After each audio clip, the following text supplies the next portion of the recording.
took the night shift because the night doesn't ask questions. It just exists. $40 an hour is what finally convinced me. That and the fact that the job posting didn't list a company name, just a burner phone number and 3 words typed in all caps. Site 9, Night Security. No interview, no background check, just a location pin that didn't open on Google Maps. That should have been the first red flag. The road to Site 9 wasn't paved for the last 8 miles. My headlights carved tunnels through fog so thick it felt physical, like driving through wet cotton. No radio signal, no birds, no insects. Just wind crawling down the mountain like it was alive. Then I saw it. A concrete mouth cut into the rock face. No signs, no lights. Just a steel gate and a single guard booth that looked older than the mountain itself. That's where I met Miller. Miller was the kind of man whose face told you he'd learned how to survive by not reacting.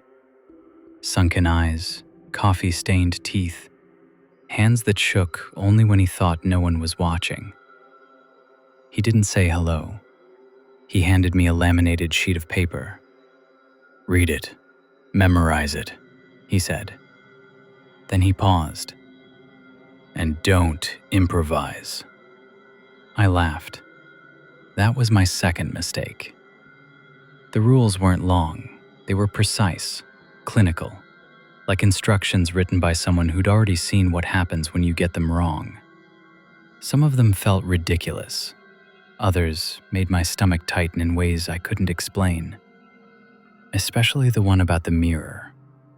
I wanted to ask questions, but Miller was already walking back to his truck. "One more thing," he said without turning around. "If you hear crying, it's not for help." Then he drove away. The mountains swallowed his taillights, and suddenly, I was alone. The booth smelled like old metal and something sour underneath, like rainwater trapped in concrete for decades. The monitors were simple. 1 camera inside the tunnel entrance, 1 camera on the road. No motion alerts, no recording, just live feed. I told myself it was a prank, a hazing thing. Some old industrial site with creepy folklore meant to scare new hires. At 10:47 p.m., the wind picked up. At 11:12 p.m., the SUV arrived. Black. Windows tinted so dark they looked painted on. It rolled up slow. No engine noise. Just the crunch of gravel. I reached for the intercom button. Then I remembered Rule 1. Keep the gate closed. Do not speak. Turn off lights. Look down. So I did. The booth went dark. I stared at my boots. At first, there was silence. Then came the honking. Not angry, not impatient. Curious, like it was testing something. The honk stretched longer and longer until the sound warped into something metallic, something screaming through steel. It vibrated in my teeth. I felt it in my chest. I pressed my palms against my ears and waited. 10 minutes passed, maybe more. When it stopped, the silence felt heavier than the noise. I looked up. The SUV was gone.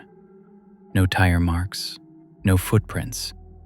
Just wet dirt, perfectly smooth. That's when I stopped believing it was a prank. At 12:40 a.m., the air inside the booth changed. It grew colder, sharper, like breathing near dry ice. The tunnel camera flickered, just once. Then I heard it. Scritch, scritch, scritch. Slow, deliberate, right above my head. like something counting time by dragging bone across metal. Rule 2 echoed in my mind. Ignore the scraping. Concrete doesn't breathe. I turned the radio up. Classic rock dissolved into static, the kind that sounds like whispers if you listen too closely.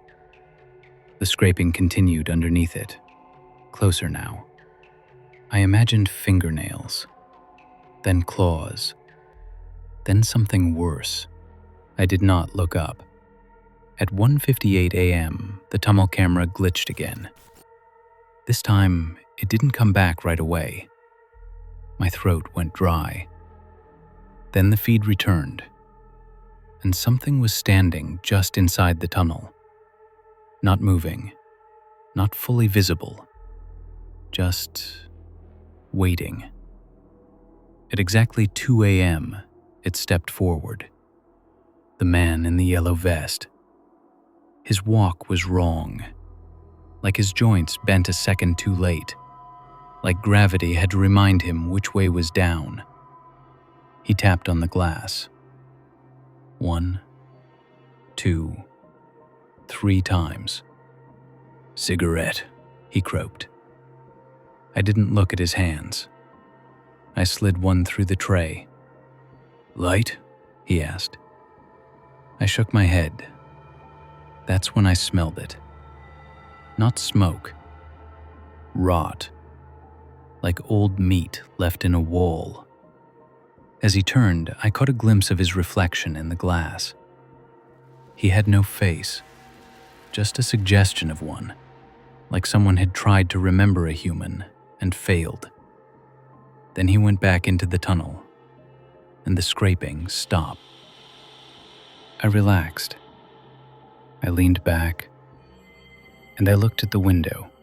At first, it was normal. Then it smiled. My reflection's mouth opened wider than mine ever could.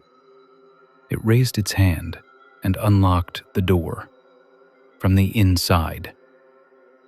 Rule 4 detonated in my skull. If your reflection smiles when you don't, leave. It doesn't like the rain. I ran. Cold rain slammed into me like punishment. I stood there shaking, teeth chattering, watching the booth.